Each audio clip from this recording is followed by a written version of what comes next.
Good morning, જય શ્રી કૃષ્ણ। આજની સવાર અમારી થઈ હતી ઠંડા રોટલા સાથે અને ટમેટાની સબ્જી ને અહીંયા બનતી હતી રોટલીની સબ્જી। ઠંડો રોટલો એટલે મેં ટમેટાની સબ્જી સાથે ખાઈએ છીએ।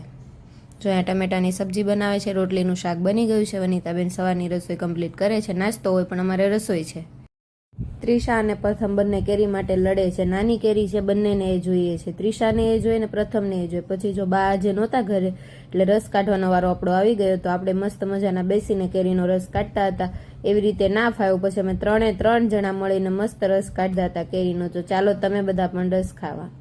વાવ! કામ ફિનિશ થાય કે ના થાય પણ સાંજ તો પડવાની છે। તો આજે સાંજના મેનુમાં હતું છોળી બટેકાની સબ્જી અને રોટલા। જો હું રોટલા બનાવતી હતી તો ચાલો તમે બધા પણ ગરમા ગરમ રોટલા ખાવા। સરસ મજાનો રોટલો બની ગયો છે। મળીએ નવા વિડીયોમાં। જય દ્વારકાધીશ, રાધે રાધે।